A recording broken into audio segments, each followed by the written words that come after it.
food available, other ways to satisfy his immediate needs.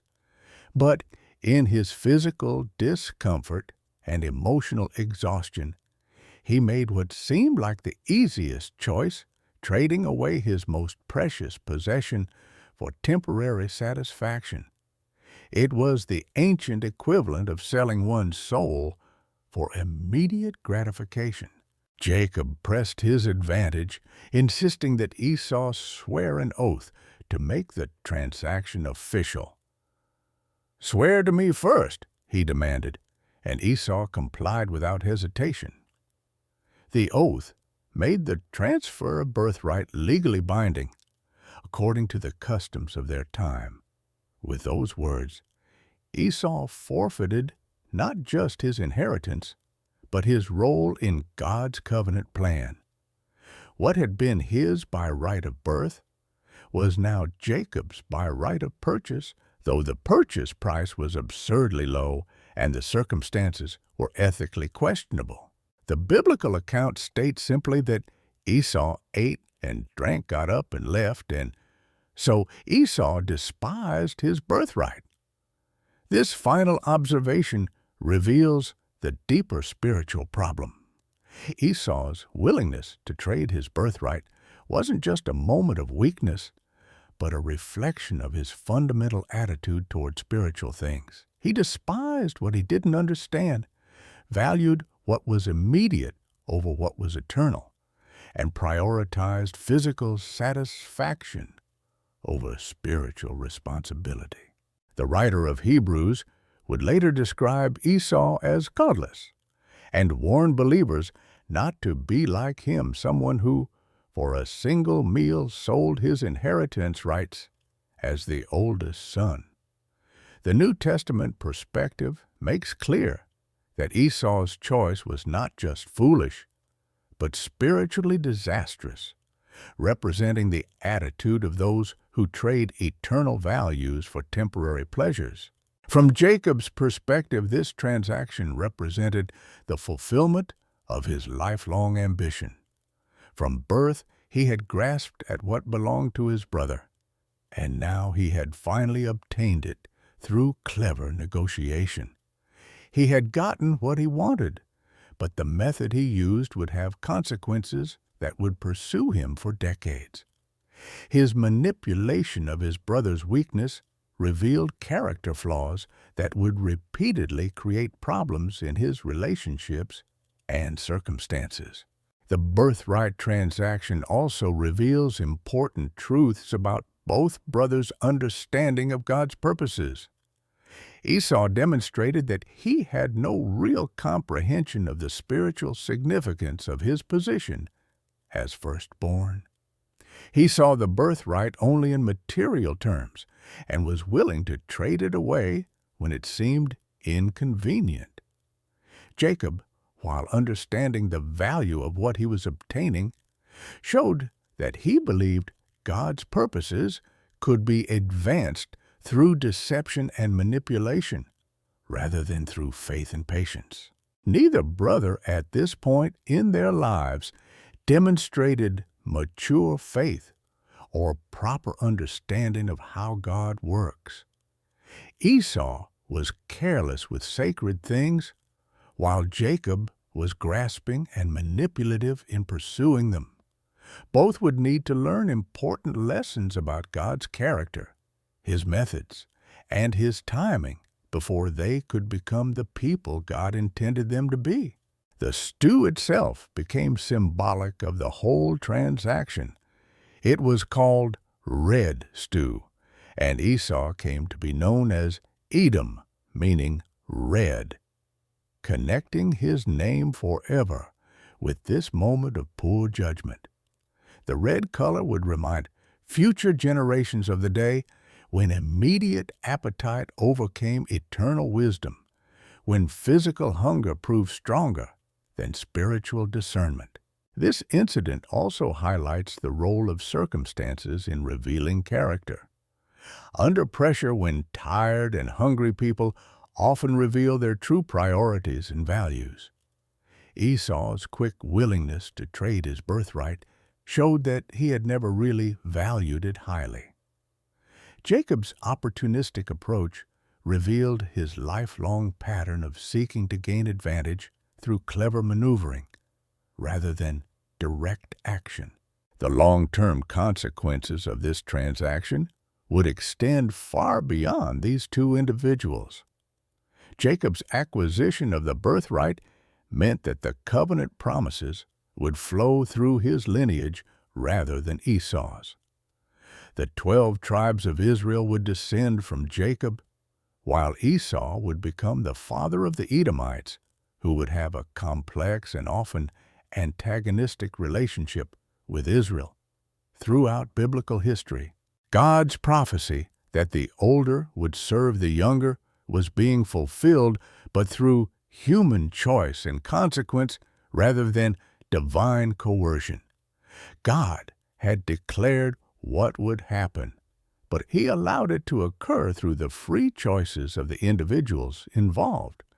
Esau chose to despise his birthright, and Jacob chose to take advantage of that attitude. Both were responsible for their choices, even though those choices ultimately served God's predetermined plan. The birthright transaction serves as a powerful reminder of the importance of understanding and valuing our spiritual inheritance. Like Esau, we can become so focused on immediate needs and desires that we fail to appreciate the eternal significance of our relationship with God and our role in His purposes. Like Jacob, we can become so focused on obtaining spiritual blessings that we resort to manipulation and deception rather than trusting God's timing and methods. The story challenges us to examine our own priorities and values. What are we willing to trade away for temporary satisfaction? How do we respond when we're under pressure or facing immediate needs? Do we trust God's timing and methods, or do we try to force His hand through our own schemes and manipulations? As Jacob walked away from this transaction, he had obtained what he had always wanted, but he had also set in motion a series of events that would bring both blessing and suffering into his life. He had the birthright, but he would soon discover that possessing God's promises and fully experiencing them were two very different things. The path from this moment to the ultimate fulfillment of God's purposes in his life would be long, difficult, and transformative. Having successfully obtained Esau's birthright through clever manipulation, Jacob might have expected that his path to receiving the full benefits of being the covenant bearer would be straightforward. However, possessing the birthright legally and receiving his father's blessing were two different matters. In ancient culture, a father's deathbed blessing carried tremendous weight, not just as an emotional expression, but as a prophetic declaration that was believed to shape the future destiny of the recipients. Jacob knew that without his father's blessing, his birthright would remain incomplete. As Isaac grew old, his eyesight began to fail, and he sensed that his death was approaching. Following the customs of his culture and feeling the weight of his responsibility as a covenant bearer, he decided it was time to give his formal blessing to his firstborn son. This blessing would not only transfer material inheritance, but would officially pass on the spiritual leadership of the family and the promises of God's covenant. In Isaac's mind, despite Jacob's legal claim to the birthright, this blessing still belonged to Esau as the firstborn son. Isaac called Esau to him and made a specific request that revealed both his love for his eldest son and his desire to carry out this solemn ceremony properly. "Take your weapons, your quiver, and your bow," he instructed, "and go out to the field and hunt game for me. Then prepare for me savory food such as I love, and bring it to me, so that I may eat, that my soul may bless you before I die." This wasn't simply an old man's desire for his favorite meal. It was a ritualistic preparation for one of the most important moments in their family's history. The request reveals something significant about Isaac's relationship with Esau. Despite Esau's casual treatment of his birthright, Isaac still intended to give him the covenant blessing. This suggests that either Isaac was unaware of the birthright transaction between his sons, or he didn't consider it binding, or he chose to overlook it out of favoritism for Esau. Whatever his reasoning, Isaac's plan threatened to undo everything Jacob had worked to achieve. Rebekah, however, was listening to this conversation. Her favoritism toward Jacob, combined with her memory of God's prophecy that the older would serve the younger, motivated her to take action. She had lived for decades with the knowledge that God had declared Jacob would ultimately prevail over Esau, and she may have interpreted Isaac's planned blessing as a threat to God's stated will. Rather than trusting God to work out His purposes in His own way and timing, she decided to help ensure the prophecy's fulfillment through deception. Rebekah quickly found Jacob and informed him of Isaac's plan. "Your father is planning to bless Esau before he dies," she explained urgently. "Now therefore, my son, obey my voice as I command you." Her words reveal both her determination and her assumption that active intervention was necessary to secure God's promises. She had a plan that would require careful timing, and Jacob's willingness to engage in outright deception. The plan was audacious in its boldness and disturbing in its deception. Rebekah would prepare Isaac's favorite meal, while Esau was out hunting using young goats from their own flock instead of wild game. Jacob would disguise himself as Esau and present the meal to his father, receiving the blessing intended for his brother. The success of the plan depended on Isaac's failing eyesight and their ability to convincingly impersonate Esau's appearance and behavior. Jacob initially hesitated, not out of moral qualms about deceiving his father, but from practical concerns about getting caught. "Behold, my brother Esau is a hairy man, and I am a smooth man," he pointed out. "Perhaps my father will feel me, and I shall seem to be mocking him and bring a curse upon myself and not a blessing." His concerns were practical rather than ethical, focused on the potential consequences of discovery, rather than the inherent wrongness of the deception. Rebekah was prepared for this objection and had solutions ready. "Let your curse be on me, my son," she declared, taking responsibility for the potential consequences. "Only obey my voice and go bring them to me." She then set about making Jacob's disguise more convincing. She put Esau's clothes on Jacob, so he would carry Esau's distinctive scent from outdoor life and hunting. Most cleverly, she covered Jacob's hands and the smooth part of his neck with goatskins, creating a texture that would fool Isaac's sense of touch. The psychological complexity of this moment is striking. A mother was teaching her son to deceive his father, while a wife was conspiring against her husband's expressed wishes. Family loyalties were divided, with Rebekah and Jacob aligned against Isaac and Esau. The very foundations of family trust and integrity were being undermined in pursuit of spiritual blessing creating a paradox that would have lasting consequences. With his disguise complete, Jacob approached his father carrying the prepared meal. From this point forward, every word he spoke would be a lie, every gesture a deception. "My father," he called, beginning the most elaborate deception of his life.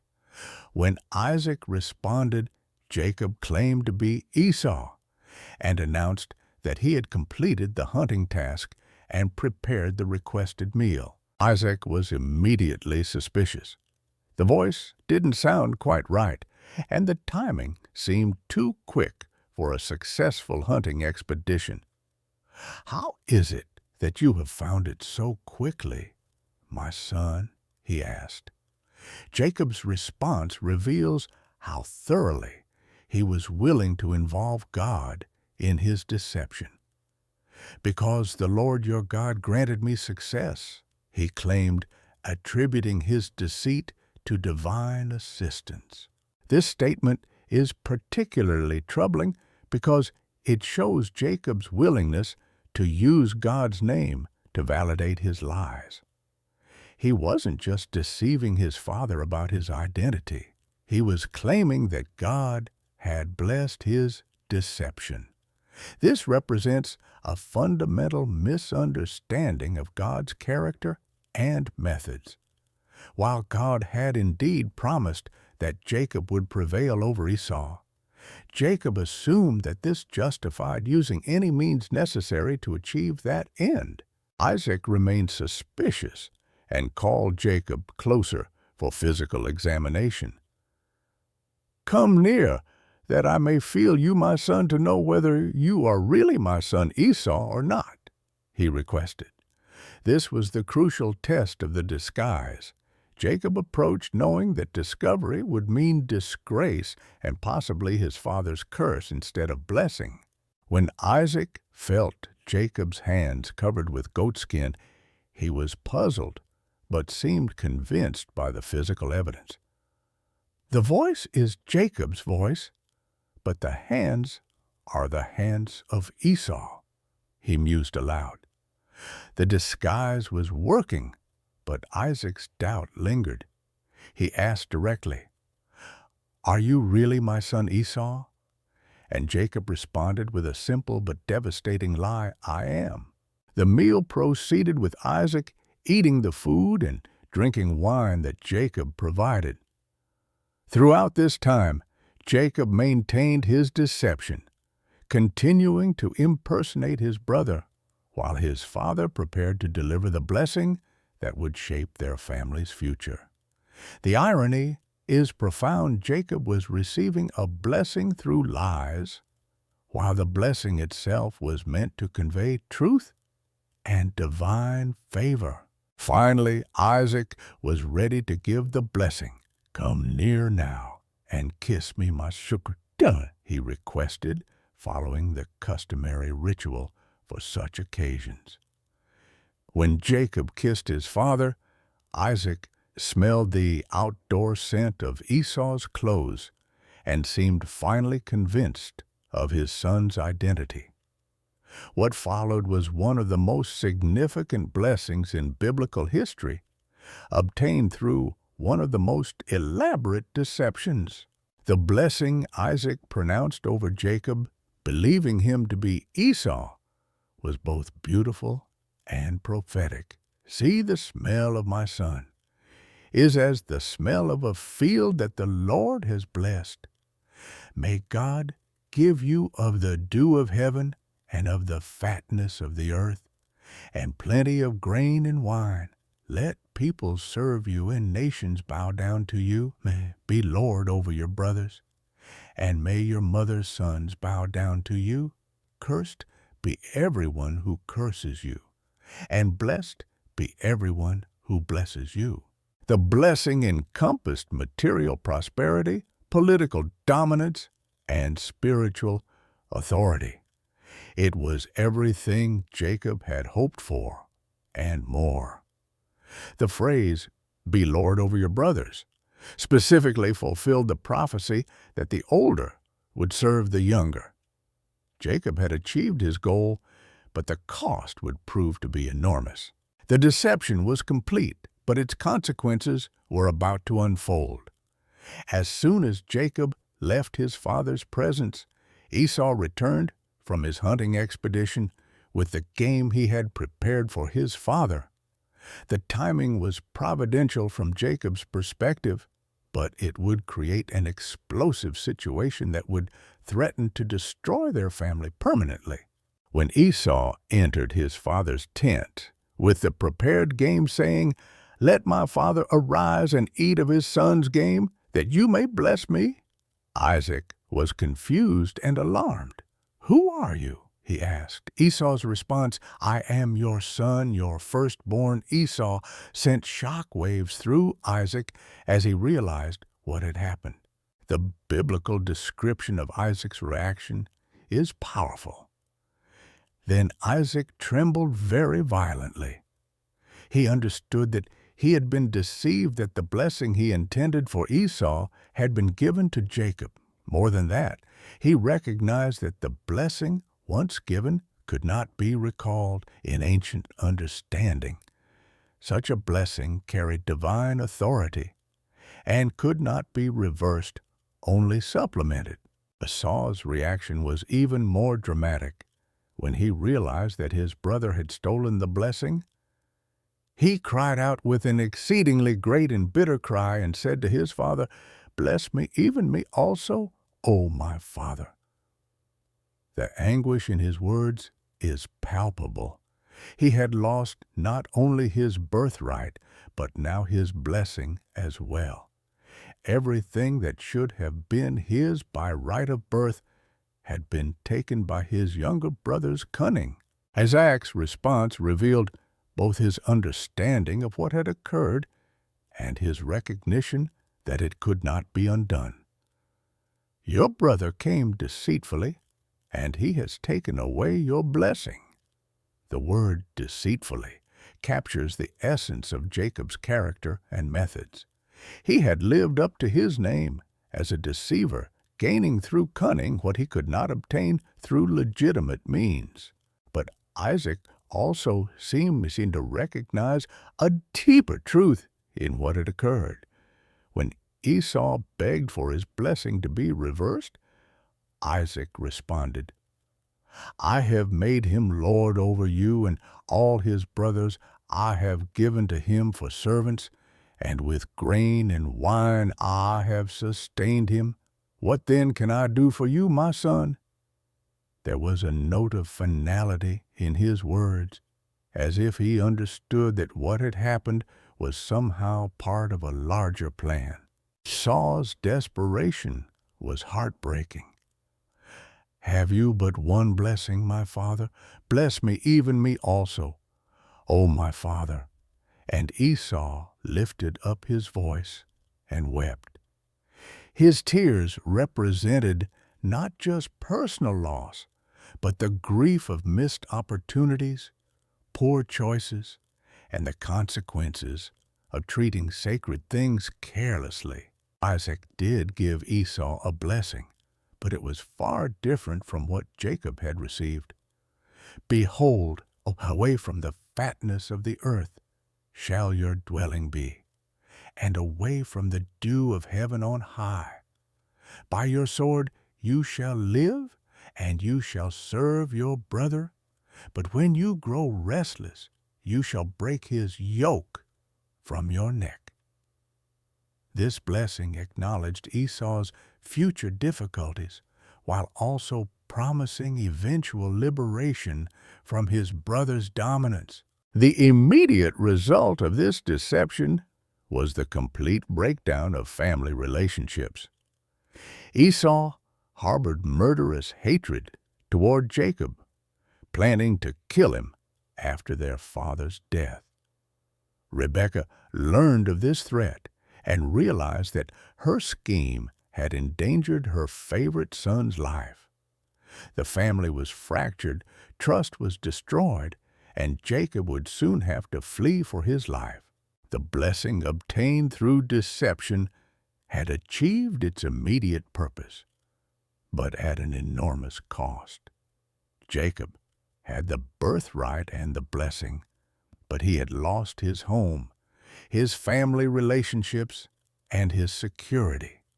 The very success of his deception created problems that would pursue him for decades. He had gotten what he wanted, but he would soon learn that God's blessings obtained through human manipulation carry heavy prices.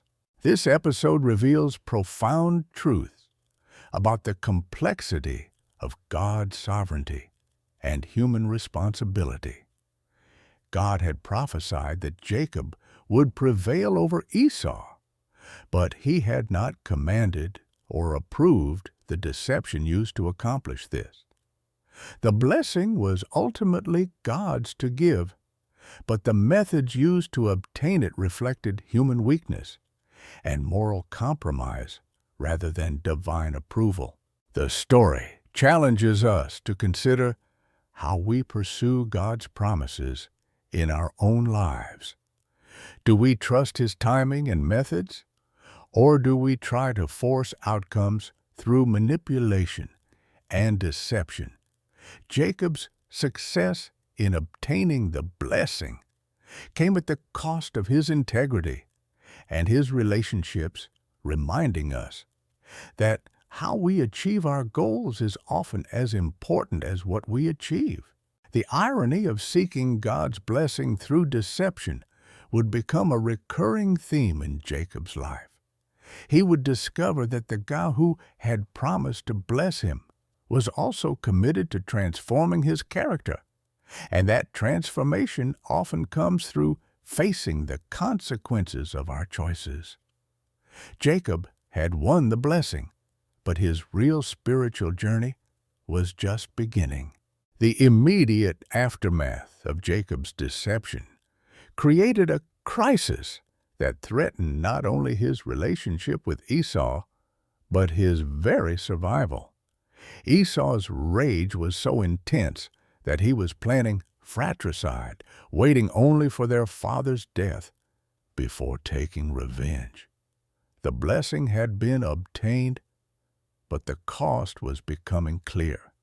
Jacob's actions had poisoned the family relationships and put his own life in danger.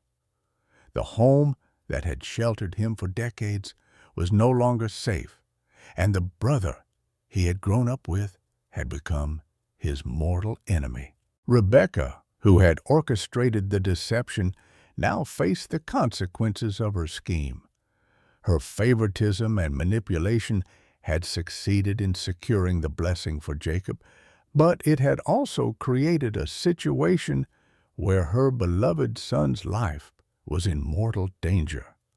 When she learned of Esau's murderous intentions, she realized that immediate action was necessary to preserve Jacob's life.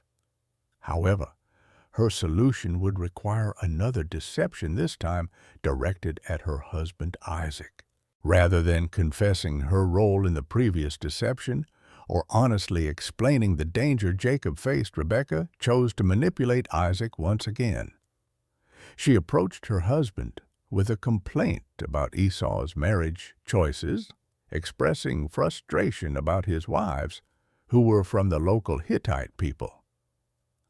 "I am weary of my life because of the daughters of Heth," she told Isaac. "If Jacob takes a wife from the daughters of Heth, such as these from the daughters of the land, what good will my life do me? I don't want to taste." This complaint was not entirely fabricated. Esau had indeed married local women whose religious and cultural practices were different from the family's faith, and this had been a source of grief for both Isaac and Rebekah. However, Rebekah was now using this legitimate concern as a cover for her real motive, getting Jacob away from Esau's murderous anger.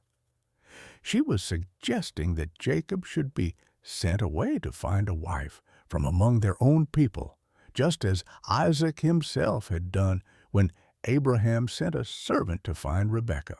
Isaac, unaware of the real crisis, motivating Rebekah's urgency, agreed with her concerns about intermarriage with the local peoples. He called Jacob to him and gave him specific instructions that would accomplish Rebekah's hidden purpose while serving the legitimate goal of finding an appropriate wife. "You shall not take a wife from the daughters of Canaan," Isaac commanded. "Arise, go to Paddan Aram, to the house of Bethuel, your mother's father, and take as your wife from there one of the daughters of Laban, your mother's brother." This command effectively meant that Jacob would have to leave home and travel hundreds of miles to the homeland of his mother's family. The journey would take him far from Esau's immediate reach and give time for his brother's anger to cool. From Isaac's perspective, he was ensuring that Jacob would marry within the family line and continue the covenantal faith properly. From Rebekah's perspective, she was saving her son's life. From Jacob's perspective, he was being forced into exile as a direct result of his deception. Before Jacob departed, Isaac gave him another blessing, one that specifically connected him to the covenant promises given to Abraham.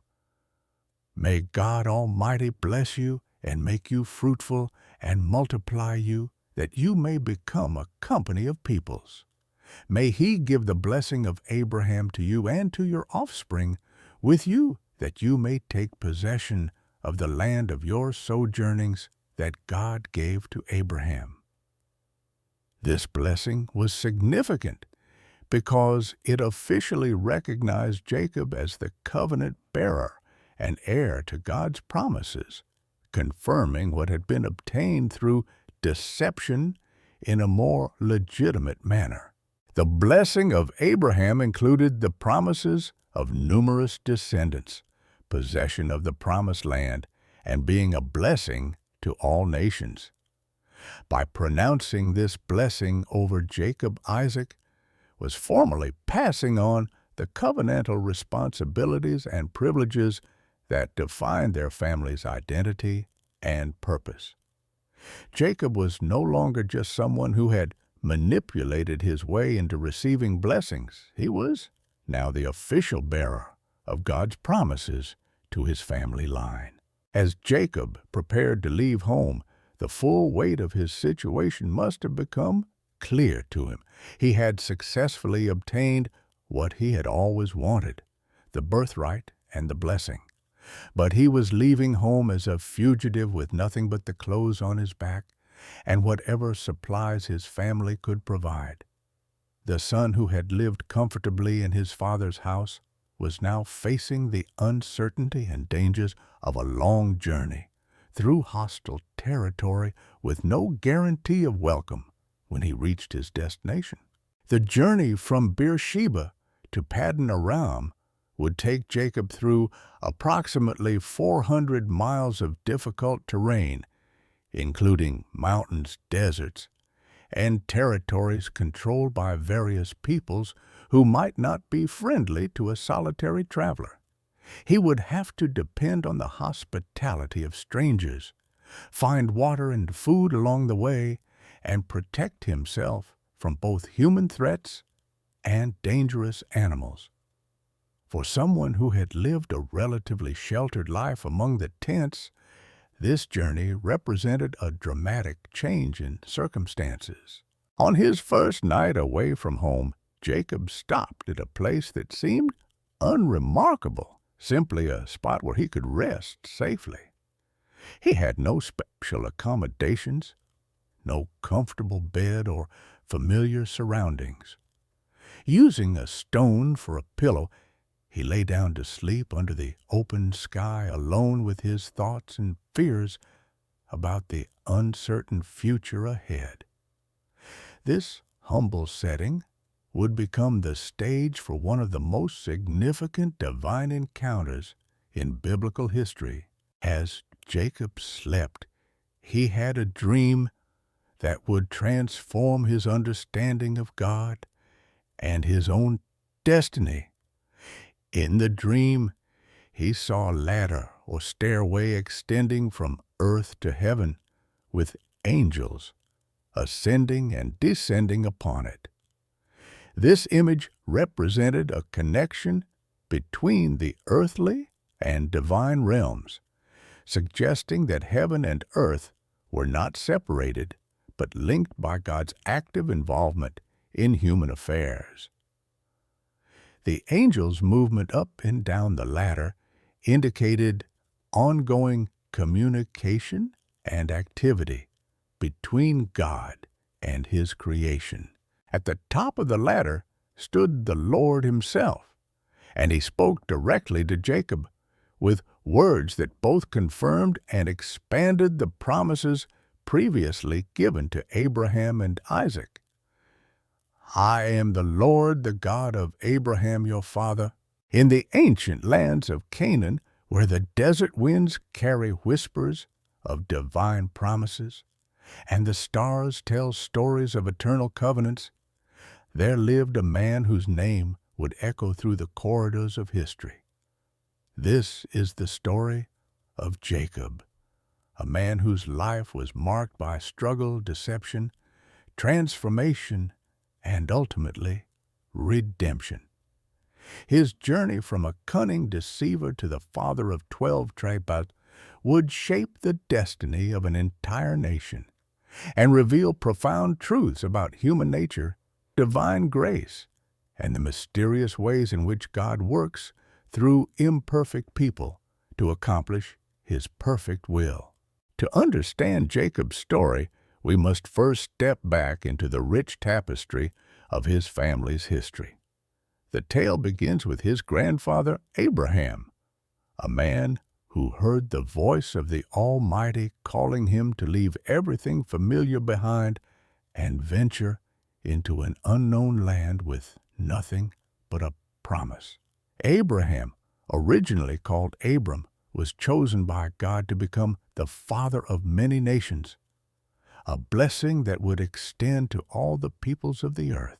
This divine covenant would pass through generations, carrying with it both immense privilege and tremendous responsibility. Abraham's son Isaac inherited this sacred covenant, and with it came the weight of continuing God's plan for humanity. Isaac was himself a miracle child born to Abraham and Sarah in their old age when such a birth seemed impossible. His very existence testified to God's power to bring life from barrenness and hope from despair. Isaac grew up knowing that he was part of something far greater than himself, a divine plan that would unfold through generations yet to come. The story of Isaac's marriage to Rebekah is one of divine orchestration and faithful obedience. When it came time for Isaac to take a wife, Abraham sent his most trusted servant back to his homeland to find a bride from among his own people. The servant prayed for a son, asking that the woman who would offer water to both him and his camels would be the chosen one. Rebekah appeared at the well, and without hesitation she fulfilled this very sign. Her kindness, generosity, and willingness to serve revealed a heart that was aligned with God's purposes. When approached about marrying Isaac, she courageously agreed to leave her family and homeland to join her life with a man she had never met, trusting in God's plan for her future. The marriage of Isaac and Rebekah began with great promise and divine blessing. They were united not just in love, but in purpose, both understanding their role in continuing the covenant promises given to Abraham. However, like many couples throughout history, they would face challenges that would test their faith, their love, and their commitment to God's will. The greatest of these challenges came in the form of their inability to have children, a situation that seemed to threaten the very continuation of God's promises through their lineage. For 20 years, Isaac and Rebekah waited and prayed for children. In a culture where fertility was seen as a sign of divine favor and barrenness, as a curse, this prolonged childlessness must have been emotionally devastating. Yet Isaac, remembering perhaps his father's faith in God's timing, prayed but earnestly for his wife. His prayers were not answered immediately, but when God's time came, the answer was beyond what they could have imagined. Rebekah conceived, but this pregnancy was unlike any other. The children within her womb seemed to be fighting even before birth, causing her such distress that she inquired of the Lord about what was happening. God's answer was both prophetic and troubling. 2 nations are in your womb, and 2 peoples from within you will be separated. 1 people will be stronger than the other, and the older will serve the younger. This divine revelation would prove to be both blessing and burden, as it would influence how Rebekah viewed and treated her children throughout their lives. When the time came for birth, the first child emerged red and hairy all over, and they named him Esau, meaning hairy.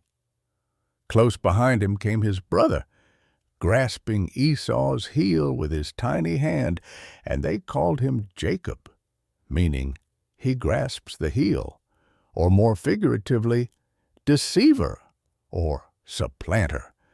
Even from birth, the positioning of these boys seemed to fulfill the prophecy that the older would serve the younger. Jacob's grip on his brother's heel was symbolic of his future attempts to grasp what belonged to his older brother. As the boys grew, their differences became increasingly apparent. Esau developed into a skilled hunter, a man of the open country who lived by his instincts and physical prowess. He was impulsive, straightforward, and focused on immediate pleasures and satisfactions. His father, Isaac, loved him dearly, perhaps drawn to the adventurous spirit and outdoor skills that Isaac himself may have lacked. Esau represented everything that was bold and immediate about life in the wilderness. Jacob, by contrast, was a quiet man who preferred to stay among the tents. He was contemplative, calculating, and always thinking several steps ahead. While Esau lived in the moment, Jacob lived for the future. Where Esau was transparent in his emotions and desires, Jacob was complex and often secretive. Rebekah favored Jacob, perhaps influenced by God's prophecy, or perhaps simply drawn to his more domestic nature and intellectual approach to life. This parental favoritism created an unhealthy dynamic within the family that would have lasting consequences. Isaac's preference for Esau and Rebekah's preference for Jacob meant that instead of being raised as brothers who complemented each other's strengths, they were raised as competitors for their parents' affection and approval. The seeds of conflict were sown early, and they would grow into a harvest of deception, betrayal, and eventual separation. The name Jacob carried prophetic significance that would play out throughout his life. To grasp someone's heel was an idiom meaning to deceive or to gain advantage through cunning rather than strength. From his birth, Jacob seemed destined to be someone who would achieve his goals through strategy and manipulation rather than direct confrontation. This aspect of his character would bring him both success and suffering, as his cleverness would open doors that his honesty might not, but it would also create enemies and complications that would pursue him for decades. The household of Isaac and Rebekah was one where faith and doubt obedience and manipulation, divine promises and human schemes all coexisted in complex tension. Isaac carried the weight of being the covenant bearer, knowing that through his lineage, God's promises to Abraham would be fulfilled. Rebekah carried the burden of God's prophecy about her sons, believing that somehow she needed to help ensure that the younger son would indeed prevail over the older, as God had declared. In this environment of competing loyalties and divine expectations, Jacob learned early that success often came not to the strongest or most deserving, but to the most clever and persistent. He observed the dynamics of his family, the favoritism of his parents, and the careless attitude of his brother, and he began to formulate plans that would change the course of his life and ultimately the history of God's people. The stage was set for a drama that would unfold over decades, involving deception and forgiveness, struggle and transformation, human ambition and divine grace. Jacob's story would become a testament to the truth that God can use even our flaws and failures to accomplish His purposes, and that transformation is always possible for those who are willing to wrestle with both their past and their God.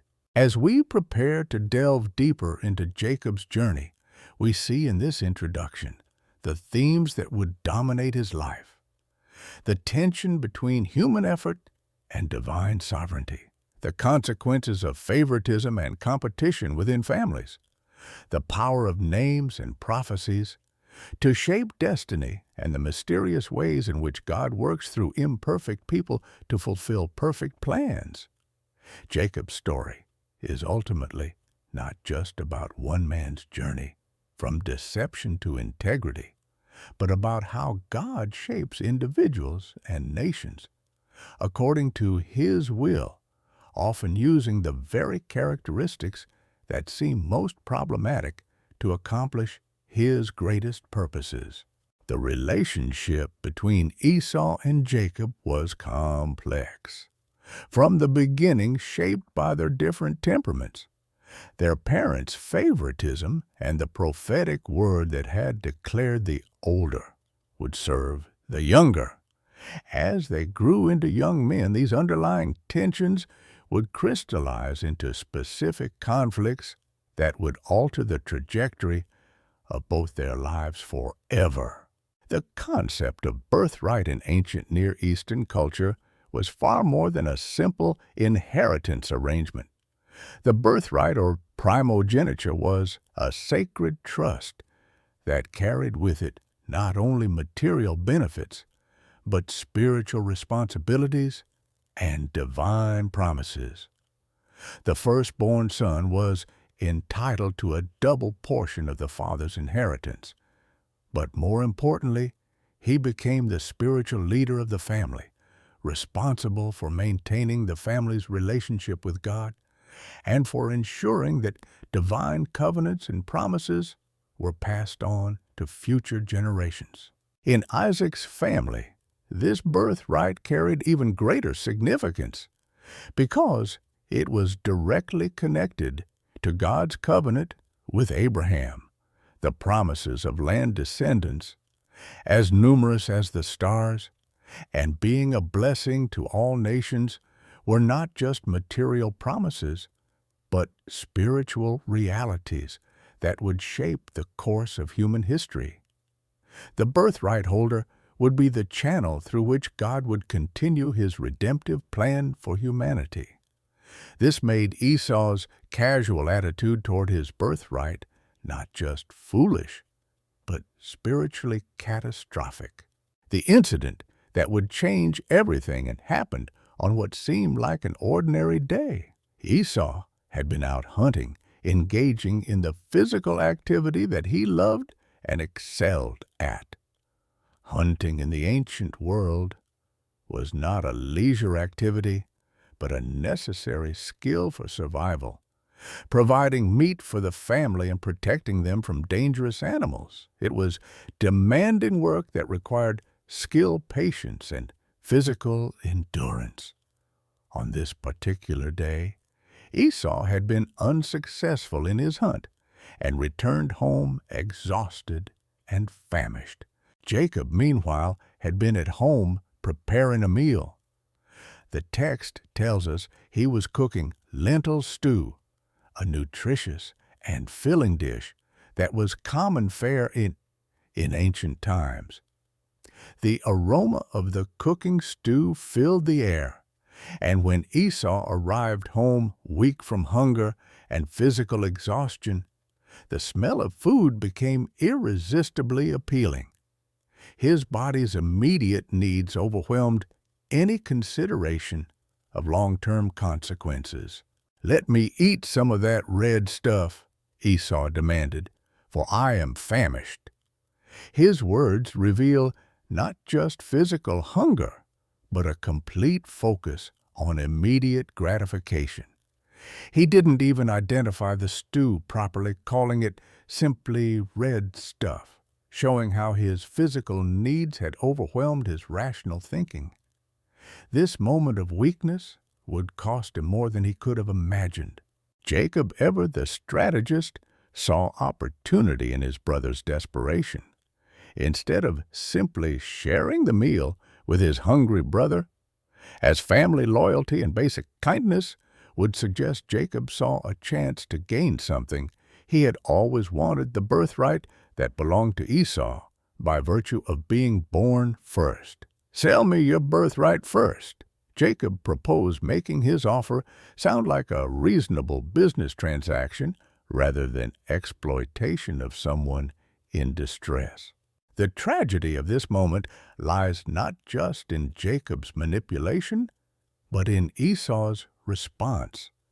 Instead of recognizing the incredible value of what Jacob was asking for, Esau dismissed it entirely. "I am about to die," he said dramatically, "so what use is a birthright to me?"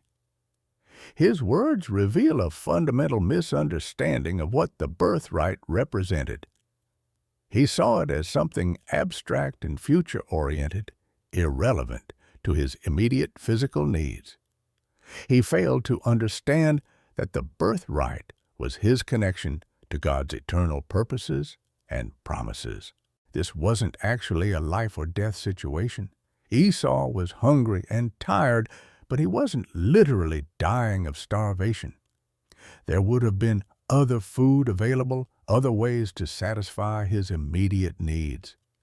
But in his physical discomfort and emotional exhaustion, he made what seemed like the easiest choice, trading away his most precious possession for temporary satisfaction. It was the ancient equivalent of selling one's soul for immediate gratification. Jacob pressed his advantage, insisting that Esau swear an oath to make the transaction official. "Swear to me first," he demanded, and Esau complied without hesitation. The oath made the transfer of birthright legally binding according to the customs of their time. With those words, Esau forfeited not just his inheritance, but his role in God's covenant plan. What had been his by right of birth was now Jacob's by right of purchase, though the purchase price was absurdly low, and the circumstances were ethically questionable. The biblical account states simply that Esau ate and drank, got up and left, and so Esau despised his birthright. This final observation reveals the deeper spiritual problem. Esau's willingness to trade his birthright wasn't just a moment of weakness, but a reflection of his fundamental attitude toward spiritual things. He despised what he didn't understand, valued what was immediate over what was eternal, and prioritized physical satisfaction over spiritual responsibility.